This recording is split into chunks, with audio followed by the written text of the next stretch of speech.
Indo British advanced pain clinic, నొప్పి మాయం, surgery దూరం. For appointments 9155515563. ఐఏఎస్ ని ఢీకొనాలి అని అంటే కోచింగ్ ఉండాలా ఉండకూడదా అనేది చాలా ఫూలిష్ క్వశ్చన్ అని నాకు తెలుసు. కానీ ఐఏఎస్ కోచింగ్ లో మారుతున్న ట్రెండ్స్ తెలుసుకుంటే ఎగ్జాక్ట్లీ అప్పుడు మనకి ఆ క్లారిటీ అనేది ఎస్టాబ్లిష్ అవుతుంది. సో ఏంటి సార్, ఎలా మారుతూ వచ్చింది, ఇప్పుడు మనం ఏ ట్రెండ్ లో నిలబడి ఉన్నామో చెప్పండి. చాట్ జీపీటీ అనేది ఒకటి ఉంటే, మెటా ఏఐ లాంటివి ఏవైనా మీకు ఒక 2-3 ఉంటే వాటి ద్వారా మాత్రమే ఐఏఎస్ కోచింగ్ మొత్తం పూర్తి చేసుకోవచ్చా అనిపించేంత ఉంది. ఒక సివిల్ స్టూడెంట్ కి సివిల్స్ నా గోల్ అనుకుంటే ఎల్కేజీ నుంచి మాత్రం గోల్ ఉండాలని చెప్పండి సార్. ఏ ఏజ్ నుంచి వాడు టార్గెట్ పెట్టుకొని చదవాలంటారు చెప్పండి. 8th క్లాస్ అండి. టీనేజ్ లోకి ఎంటర్ అవుతున్నప్పుడు ఒక ఎడ్యుకేషన్ సిస్టంలో రెగ్యులర్ స్టడీస్తో పాటు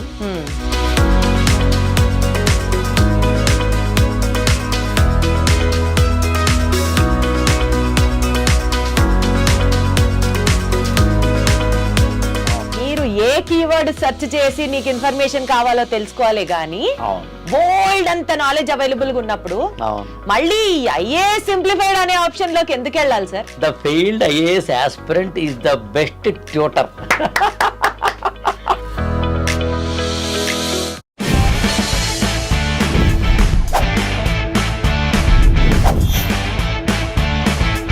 హలో ఎవ్రీబడి, అందరికీ నమస్కారం.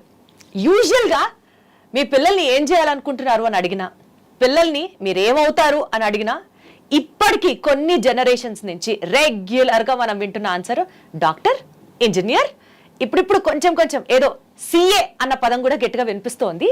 అక్కడక్కడ కొంతమంది పిల్లలు ఏమన్నా వేరే ప్రొఫెషన్స్ మాట్లాడగలుగుతున్నారు. కానీ నాతో సహా నా ఎక్స్పీరియన్స్ని కూడా యాడ్ చేసుకుంటూ, మరి మీ పిల్లల్ని ఐఏఎస్ వైపుకి ఏమన్నా పంపిస్తావా, సివిల్స్ ఏమన్నా రాయిస్తావా అని అడిగితే, అమ్మ బాబోయ్ దేశం అంతా రాసే ఎగ్జామ్ అది, మనకంత సీన్ లేదు, మన పిల్లలు అక్కడ కష్టం, అసలు ఐఏఎస్ లెవెల్ ప్రిపరేషన్ అంటే ఏ స్థాయిలో ఉండాలో అని చెప్పుకుంటూ సర్దుకుంటూ ముందుకు గడిపిస్తూ ఉన్నాం. కానీ నిజంగా ఐఏఎస్ని ఎలా చదవాలి, ఎలా క్రాక్ చేయాలి, అసలు ఐఏఎస్ మనం ఊహించినంత ఓ పెద్ద భూతంలా కాదు, స్టిల్ దాన్ని సింప్లిఫై చేయొచ్చు, అట్లీస్ట్ ఐఏఎస్ గురించి మనం కూడా మన డ్రీమ్స్ని ఎక్స్ప్లోర్ చేయొచ్చు అన్నొక స్థాయికి వెళ్ళాలి అన్నదే ఈ ప్రోగ్రామ్ యొక్క ముఖ్య ఉద్దేశం. Presenting to you I dream for the first time. ఇప్పటి వరకు డిజిటల్ నెట్వర్కింగ్లో ఎక్కడా ఎవ్వరూ చేయనటువంటి ఒక మేజర్ డ్రాస్టిక్ ఎక్స్పెరిమెంట్, సమాజానికి ఉపయోగపడాలి అన్న ఒక ఉద్దేశంతో స్టార్ట్ చేసిన ఐఏఎస్ సింప్లిఫైడ్ అనే కాన్సెప్ట్ రేపు నవంబర్ 15వ తారీఖు నుంచి ప్రారంభం కాబోతోంది ఇన్ ఐ డ్రీమ్. అయితే అసలు ఈ ప్రోగ్రామ్ యొక్క ముఖ్య ఉద్దేశం ఏంటి, స్టూడెంట్స్కి ఏం చెప్పాలనుకుంటున్నారు, ఈ అంశాల గురించి నేను నా ఇంట్రొడక్షన్లో చెప్పిందే కాదు, ఇంకాస్త డీటెయిల్డ్గా ఎలాబొరేటెడ్గా ప్రముఖ ఐఏఎస్ ట్రైనర్ అఖిల రాఘవేంద్ర గారు ఉన్నారు. ఆయన్ని అడిగి తెలుసుకుందాం. రాఘవేంద్ర గారు నమస్తే. నమస్తే, థ్యాంక్ యూ సో మచ్ అండి. ఎందుకంటే నేను చెప్పాను కదా, ఐఏఎస్ అవన్నీ మన వల్ల కాదు అనుకునే వాళ్ళు చాలా మంది ఇవాల్టి రోజు కూడా ఉన్నారు. అలాంటిది మీరు ఈ ఐఏఎస్ సింప్లిఫైడ్ అనే ప్రోగ్రామ్ ని స్టార్ట్ చేయడం కొంచెం ఊపిరి తీసుకోవడానికి హాయిగా అనిపిస్తోంది. చెప్పండి సార్, అసలు ఈ ప్రోగ్రామ్ ని ఎందుకు స్టార్ట్ చేస్తున్నారు, మెయిన్ కాన్సెప్ట్ ఏంటి? యాక్చువల్గా ఐఏఎస్ అనే ఎగ్జామినేషన్కి ప్రిపేర్ అవ్వడానికి స్టూడెంట్కి ఉన్న ప్రధానమైన అంటే వెహికల్ ఏంటి, మీడియం ఏంటి అన్నప్పుడు కోచింగ్కి వెళ్ళడానికన్నా ముందే ఒక స్టూడెంట్కి ఒక అవగాహన కలిగితే, అంటే వాట్ ఎగ్జాక్ట్లీ ఐఏఎస్ కోచింగ్ ఎలా తీసుకోవాలి అనే ఒక అవగాహన కలిగితే, అప్పుడు ఈజీగా ఒక కోచింగ్ నుంచి ఏమన్నా అంటే 1% కన్నా ఎక్కువగా తన యొక్క యూటిలిటీని పెంచుకోవచ్చు. అవగాహన ఉంటుంది కాబట్టి ఏ సబ్జెక్ట్స్ ఉంటాయి ఏంటి ఇలాంటివి. అందుకని ఒక స్టూడెంట్ కోచింగ్కి వెళ్ళాలా వద్దా అనే ఒక డౌట్ ఉన్నా, కోచింగ్ నుంచి ఏం తెచ్చుకోవాలి అనే కన్ఫ్యూజన్ ఉన్నా, అసలు కోచింగే సాధ్యం కాదేమో, డబ్బులు లేకనో ఇంకో కారణం చేతనో, అలాంటి వాళ్ళు ఎవరైనా ఉన్నా ఇవాళ డిజిటల్ ప్లాట్ఫామ్ వచ్చింది కాబట్టి ఐఏఎస్కి సంబంధించి ప్రిపరేషన్ మెథడాలజీని A to Z అరటిపండు ఒలిచిపెట్టినట్టుగా ఒక చెబితే ఎలా ఉంటుందనే ఐడియా మీరు నమ్మరు ఐ డ్రీమ్కి వచ్చింది. వండర్ఫుల్. అప్పుడు నన్ను పిలిచారు. అప్పుడు ఐ డ్రీమ్ ఈ సంస్థతోటో లేదా ఇక్కడ ఉన్న వారితో ముఖ్యంగా సంస్థాధినేతతో నాకున్న దాదాపు 20-25 పరిచయం వల్ల ఈజీగా చేద్దామని అందులో ఒక డిజిటల్ బోర్డు ద్వారా ఒక స్టూడెంట్కి అసలు ఇందులో ఏమేమి సబ్జెక్ట్స్ ఉంటాయి, ఏ సబ్జెక్ట్స్ని ఎలా చదవాలి, ఏ సబ్జెక్ట్స్కి ఏ పుస్తకాలు ఉన్నాయి, తెలుగు మీడియమా ఇంగ్లీష్ మీడియం అనే కన్ఫ్యూజన్ ఉంటే ఎట్లా, ఎథిక్స్ కానీ ఎస్ఏ కానీ జనరల్ స్టడీస్ కానీ ఇతరత్ర కానీ చదవాలంటే ఏం చేయాలి, ఇంగ్లీష్ ఎంతవరకు రావాలి, తెలుగు ఎంతవరకు రావాలి, ఆప్షనల్ ఎలా సెలెక్ట్ చేసుకోవాలి, అసలు కోచింగ్ తీసుకోవాలి అక్కర్లేదా? సరే ఇన్ని పాయింట్స్ మీరు చెప్తున్నారు కదా, అక్కడి నుంచే స్టార్ట్ చేస్తాను. సో ఫస్ట్ మీరు ఏం చెప్పారు, ఒక క్లారిటీ ఉండాలి, కోచింగ్ పరంగా ఒక అవగాహన ఉండాలి, అక్కడి నుంచి స్టార్ట్ చేద్దాం సార్. ఐఏఎస్ ని ఢీగొనాలి అని అంటే కోచింగ్ ఉండాలా ఉండకూడదా అనేది చాలా ఫూలిష్ క్వశ్చన్ అని నాకు తెలుసు. కానీ ఐఏఎస్ కోచింగ్ లో మారుతున్న ట్రెండ్స్ తెలుసుకుంటే ఎగ్జాక్ట్లీ అప్పుడు మనకి ఆ క్లారిటీ అనేది ఎస్టాబ్లిష్ అవుతుంది. సో ఏంటి సార్, ఎలా మారుతూ వచ్చింది, ఇప్పుడు మనం ఏ ట్రెండ్ లో నిలబడి ఉన్నామో చెప్పండి. భలే క్వశ్చన్ అడిగారండి. ఇది ఒక గత 10 ఏళ్లుగా ఐఏఎస్ కోచింగ్కి సంబంధించిన అంటే నేచరు మారుతూ వస్తాం. ఇవాళ సమాజం అంతా మారింది. ఒకప్పుడు మనము ఇండ్లలో వంటలు వండుకోవడం లాంటివి కంపల్సరీ చేసేవాళ్ళం. గెస్ట్ ఎవరైనా ఇంటికి వస్తే ఇంటికి వచ్చిన గెస్ట్కి మనం వండి పెట్టడం అనేది అతిపెద్ద గౌరవంగా అనుకునేవాళ్ళం. అలాంటిది ఇవాళ నేను మీ ఇంటికి వచ్చాను అనుకోండి, మధ్యాహ్నం 1 గంటకు వస్తే మీరేమీ మీ అమ్మగారు లోపలికి వెళ్ళి వండాలా, మీ అత్తగారు లోపలికి వెళ్ళి వండాలా, ఏం అక్కర్లేదు. యాక్చువల్గా ఫ్యామిలీ మెంబర్స్ అందరం హాల్లో కూర్చొని మాట్లాడుకుంటున్నాం. ఈలోగా స్విగ్గీకో జొమాటోకో దేనికో ఆర్డర్ ఇచ్చేలోపు మీకు ఏ హోటల్ ఇష్టం అండి అంటున్నారు. యాక్చువల్గా అంతే కదా, అంటే మారింది. ర్యాపిడో లాంటివో జొమాటో లాంటివో లేకపోతే ఇతరత్ర లాంటివో ఎలాగైతే మనకి అనేక రూపాల్లో మన జీవితంలోకి వచ్చాయో అలా డిజిటలైజేషన్ వల్ల ఐఏఎస్ కోచింగ్ కూడా మారింది. ఓకే, సో అది ఇప్పుడు కరెంట్ ట్రెండ్ అంటారు. Current trend. అందులోనూ మరీ లేటెస్ట్ ట్రెండ్ ఏంటంటే ఆర్టిఫిషియల్ ఇంటెలిజెన్స్.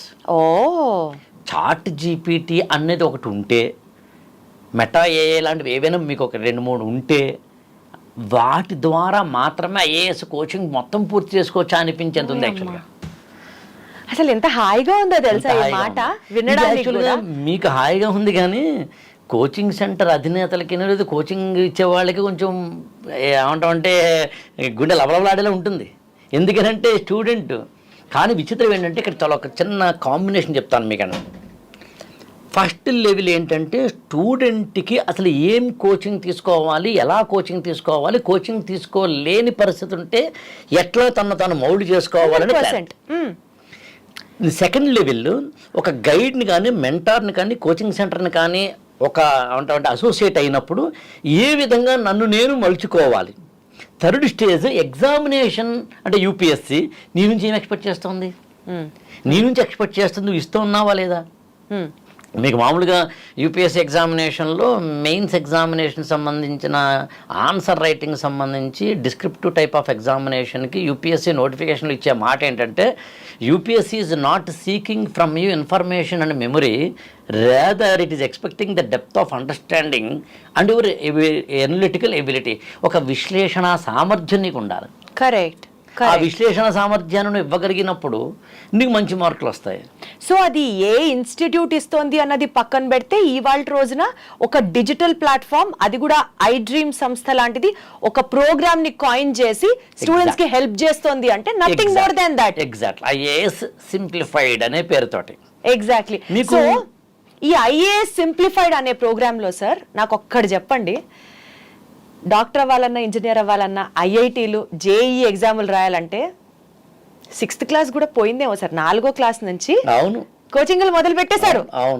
4వ క్లాసు 3వ క్లాస్ నీకు అప్పటికే క్లారిటీ ఉండాలి నువ్వు డాక్టర్ అవ్వాలా ఇంజనీర్ అవ్వాలా అని. మరి ఒక సివిల్ స్టూడెంట్ కి సివిల్స్ నా గోల్ అనుకుంటే ఎల్కేజీ నుంచి మాత్రం గోల్ ఉండాలని చెప్పండి సార్. అసలు ఇంకా నేను జీర్ణం చేసుకోలేను దాన్ని. మీరేమో సింప్లిఫైడ్ అన్నారు. నా క్వశ్చన్ సీరియస్ గా, ఏ ఏజ్ నుంచి వారు టార్గెట్ పెట్టుకొని చదవాలంటారు చెప్పండి. ఫస్ట్ 8th క్లాస్ అండి. 8th class sir. ఎందుకు చెప్పాలి, 8th క్లాస్ నుంచి స్టూడెంట్ యొక్క ఎడ్యుకేషన్ ఓరియంటేషన్ మారుతుందండి. ఎడ్యుకేషన్లో మీరు మామూలుగా సిబిఎస్ఈ అయినా ఐసిఎస్ఈ అయినా స్టేట్ లెవెల్ సిలబస్ అయినా కానీ ఒక స్టూడెంట్ 8th క్లాస్ నుంచి చదివే విధానం మారుతుంది. సబ్జెక్ట్స్ అవే ఉంటాయి, అదే జాగ్రఫీ, అదే ఎకనామిక్స్, అదే సివిక్స్, అదే ఫిజిక్స్, అదే కెమిస్ట్రీ, అదే బయాలజీ, అదే హిస్టరీ, ఇవన్నీ ఉన్నప్పటికీ ఓరియంటేషన్ మారుతుంది.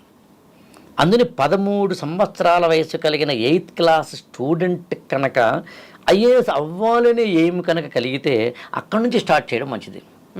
2, సాధారణంగా 8th క్లాస్లోకి వస్తున్న స్టూడెంట్కి ఒక హార్మోనల్ చేంజెస్ స్టార్ట్ అవుతాయి. కరెక్ట్. టీన్ ఏజ్లోకి ఎంటర్ అవుతాడు. టీన్ ఏజ్లోకి ఎంటర్ అవుతున్నప్పుడు ఒక ఎడ్యుకేషన్ సిస్టంలో రెగ్యులర్ స్టడీస్తో పాటు ఏదైనా ఒక హాబీ కానీ, ఏదైనా ఒక ఎంటర్టైన్మెంట్ కానీ, ఏదైనా ఒక ఎడ్యుటైన్మెంట్ కానీ ఉండాలి. ఓకే. చెస్ ఆడడమా, క్యారమ్స్ ఆడడమా, వాలీబాలా, బాస్కెట్బాలా, క్రికెట్టా, whatever you name it, for hobbies. లేదా పెయింటింగా, మ్యూజిక్కా, డ్యాన్స్, అందులో మళ్ళీ అనేక రకాల డాన్సెస్. దీని మీద నాకు ఒక డిబేటబుల్ పాయింట్ ఉంది. మీ ఫ్లో నేను ఇప్పుడు ఆపను, మీరు చెప్పండి, నేను తర్వాత మాట్లాడతా దాని గురించి. డన్. ఓకే. అందుకని 8th క్లాస్ అనేసరికి హార్మోనల్ చేంజెస్ వస్తున్న ఒక స్టూడెంట్, అమ్మాయి అయినా అబ్బాయి అయినా, మనం ఏదో ఒకటి చిప్ కింద యాడ్ చేసామనుకోండి, ఐఏఎస్ అని చిప్, సిఏ అనే చిప్, ఐఐటి అనే చిప్, ఇంకోటి చిప్ యాడ్ చేస్తే, మెడిసిన్ అనే చిప్ యాడ్ చేస్తే వాళ్ళకి చదువుతున్నప్పుడు ఒక ఫోకస్, ఒక ఓరియంటేషన్ కలుగుతుంది. ఓకే, నేను ఐఏఎస్ అవ్వాలా అయితే న్యూస్ పేపర్ చదవాలి, ఓహో నేను ఐఏఎస్ అవ్వాలా అయితే జనరల్ నాలెడ్జ్ చదవాలి, ఓహో ఐఏఎస్ అవ్వాలా అని he is starting himself or herself probing, exploring. మనం ఏమి ఇవ్వకుండా తర్వాత చూద్దామండి, కంగారు ఏముందండి. చాలామంది ఏమంటారంటే, సైకాలజిస్టులు కూడాను, ఈవెన్ మామూలు సమాజంలో ఉన్న సామాజిక కార్యకర్తలు ఏమంటారంటే, ప్రెషర్ పెట్టేస్తే ఎట్లాగా, స్ట్రెస్ స్ట్రెస్ స్ట్రెస్. నేనేమంటానంటే, స్ట్రెస్ని ఎప్పుడు కూడా నెగిటివ్గా చూడకూడదు. కరెక్ట్. లేదా స్ట్రెస్ నెగిటివిటీ వైపు వెళ్ళకూడదు. అదే స్ట్రెస్ పాజిటివే. ఇప్పుడు మన ఇద్దరికి ఇవాళ మార్నింగ్ నుంచి ఈవినింగ్ వరకు ఇలాంటి వీడియోస్ ఒక 10 చేయాలని టార్గెట్ పెట్టుకున్నాం అనుకోండి, అప్పుడు మనం మన యొక్క ఆలోచన రీతి వేరే ఉంటుంది. షూట్కి మధ్యలో గ్యాప్లో ఎవరైనా వచ్చినా తర్వాత మాట్లాడతానంటాం. అదే నెక్స్ట్ షూట్ లేకపోతే ఏం చేస్తామండి, ఏంటి బాగున్నావా అంటే we are cock and bull stories ఎప్పుడు చెప్తున్నామండి, ఖాళీగా ఉంది. అది డెవిల్స్ వర్క్షాప్ అయినప్పుడు అందులో పిల్లలకి ఇవ్వండి. వాళ్ళని ప్రెషర్ పెట్టమంటలేదు, స్ట్రెస్ చేయమంటలేదు. వాళ్ళకి కావలసిన healthy environment, edutainment, study environment, సరే అందుకని 8th క్లాస్ నుంచి స్టార్ట్ చేశారు. 8th క్లాస్ నుంచి అది టేక్అవే పాయింట్. సరే, ఇప్పుడు డిజిటల్ మీడియంలో ఐఏఎస్ సింప్లిఫైడ్ అని ఇప్పుడు ఐ డ్రీమ్ స్టార్ట్ చేస్తోంది. బాగుంది సార్. అసలు ఇవాళ రోజున 4వ క్లాస్ నుంచి 5వ క్లాస్ నుంచి కంప్యూటర్ ముందర కూర్చొని పిల్లలు లేరు. పోనీ మీరు అన్నట్టు 8th క్లాస్ నుంచి వాడికి ఒక గోల్ వచ్చింది, ఫోకస్ వచ్చింది అనుకుందాం. లేదా ఐఏఎస్ కోసం ప్రిపేర్ అయ్యే స్టూడెంట్స్ ఉన్నారు. సార్, ఇంటర్నెట్ లో కుప్పలు తెప్పలుగా ఉంది ఇన్ఫర్మేషన్. అసలు మీరు ఏ కీవర్డ్ సెర్చ్ చేసి నీకు ఇన్ఫర్మేషన్ కావాలో తెలుసుకోవాలి గానీ, బోల్డ్ అంత నాలెడ్జ్ అవైలబుల్ గా ఉన్నప్పుడు మళ్ళీ ఐఏఎస్ సింప్లిఫైడ్ అనే ఆప్షన్ లోకి ఎందుకు వెళ్ళాలి సార్? అందులోనే టైటిల్లోనే ఉంది సింప్లిఫైడ్ అని. అంటే ఏం చేస్తారు ఈ ఎపిసోడ్ లో అంటే, ఇది వరకు ఇన్ఫర్మేషనే దొరికేది కాదు. When we were preparing for civil services. మీరు కూడా సివిల్స్ కి ప్రిపేర్ అయ్యాను. నేను 94లో డిగ్రీ అయిన తర్వాత 95 నుంచి 98 వరకు ఐఏఎస్ ఎగ్జామినేషన్కి ప్రిపేర్ అయ్యా. ఇంటర్వ్యూ దాకా వెళ్ళా.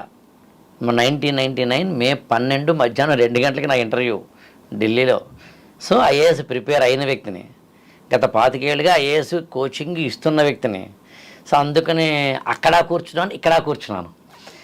అండ్ ఏదో ఒక సామెత చెప్తారు చూడండి sir, well versed patient is more better than an experienced doctor అని. The failed IAS aspirant is the best tutor. అందుకని లాజికల్గా చూస్తే కోచింగ్లో ఒకప్పుడు అసలు మాకు దొరికేది కాదండి. మరి ఇవాళ ఇన్ఫర్మేషన్ ఎక్కువైందండి. మీరు ఐఏఎస్ బుక్స్ లిస్ట్ అని కొట్టండి, యూట్యూబ్ గూగుల్లో సెర్చ్ చేయండి. ఐఏఎస్ బుక్ లిస్ట్ అని కనుక మీరు యూట్యూబ్లో లేదా కనుక ఏదైనా ఒక గూగుల్లో సెర్చ్ చేస్తే కొన్ని 100 వెబ్సైట్స్ ఇస్తాయండి. అంటే ఇదివరకు ఇన్ఫర్మేషన్ లేక మనం బాధపడ్డాం, ఇప్పుడు ఇన్ఫర్మేషన్ ఎక్కువై కంగారు పడుతున్నాం లేదా కన్ఫ్యూజ్ అవుతున్నాం. 100% సార్, కరెక్ట్.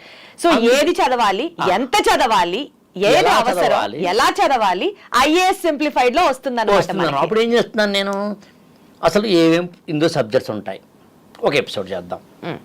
సబ్జెక్టులకి ఏ పుస్తకాలు చదవాలి ఒక ఎపిసోడ్ చేద్దాం. ఈ పుస్తకాల లోపల ఏమేమి ఉంటాయి, చాప్టర్స్ ఏముంటాయి ఒక ఎపిసోడ్ చేద్దాం. ఒక సబ్జెక్టుకి ఉదాహరణకి మీకు జాగ్రఫీ ఉందండి. జాగ్రఫీకి NCERT 6th to 12th class చదవమని, కరెక్ట్, గోచింగ్ లియాంగ్ చదవమని ఇలా 5-6 పుస్తకాలు చెప్తారు. అంటే అన్ని యూట్యూబ్ వెబ్సైట్స్ మీరు కనుక వెళ్తే అనేకమైనవి చూడడం ద్వారా ఒక సబ్జెక్టుకి 5 నుంచి 8 పుస్తకాలు లిస్ట్ వస్తుంది. కానీ 5 నుంచి 8 పుస్తకాలు అక్కర్లేదు. అంటే మనకు ఉదాహరణకి ఏదైనా ఒక పెయిన్ కిల్లర్ కావాలి అని కనుక మనం గూగుల్ని అడిగితే ఎసిక్లోఫెనాక్ లాంటివి ఏవో మొదలుకొని చాలా చాలా ఇస్తుంది. యాక్చువల్గా డోలోను ఇస్తుంది, సారిడాన్ని ఇస్తుంది. కానీ ఏం తీసుకోవాలి?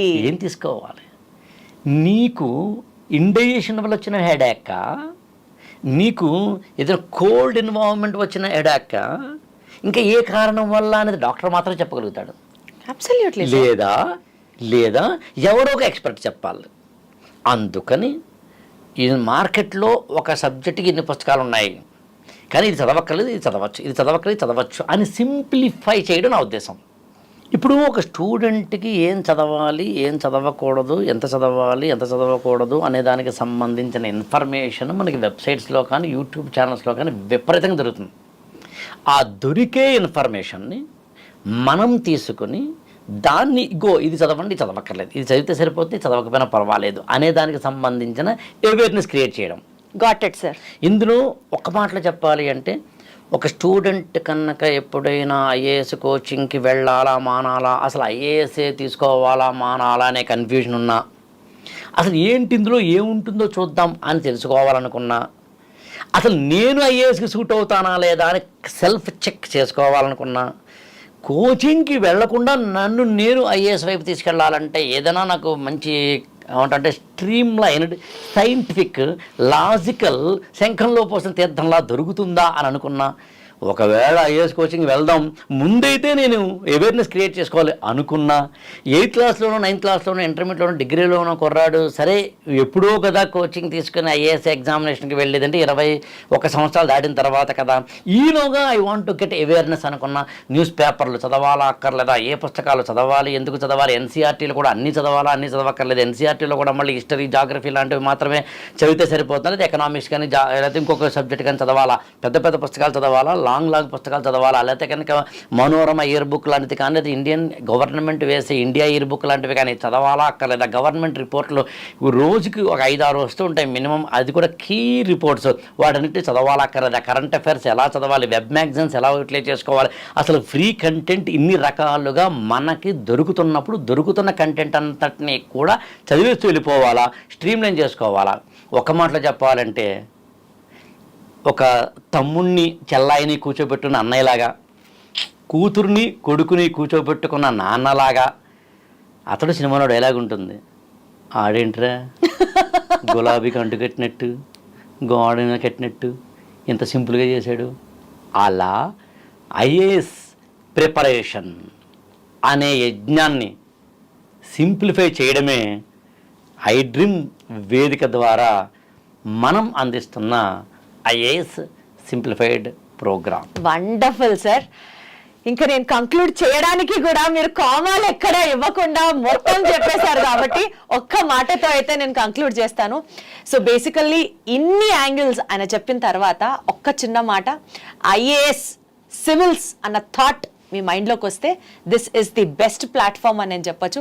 గురుముఖంగా మీరు నేర్చుకోవాల్సినవన్నీ నేర్చుకుంటూ ఉంటారు, కానీ ఏకలవ్య శిష్యుడిగా ఈ ప్రోగ్రామ్ని కనుక మీరు ఫాలో అయితే సక్సెస్ తథ్యం అని నా మనస్సాక్షి నాకు చెప్తోంది. So wishing you all the very best sir. ఈ ప్రోగ్రామ్ జనాలకి హెల్ప్ అవ్వాలి అని మనస్ఫూర్తిగా కోరుకుంటూ, మీతో పాటు ఈ జర్నీలో నేను కూడా భాగమైనందుకు సంతోషంగా అనిపిస్తూ, let us start making IAS officers into the society through this episode. Super. Thank you.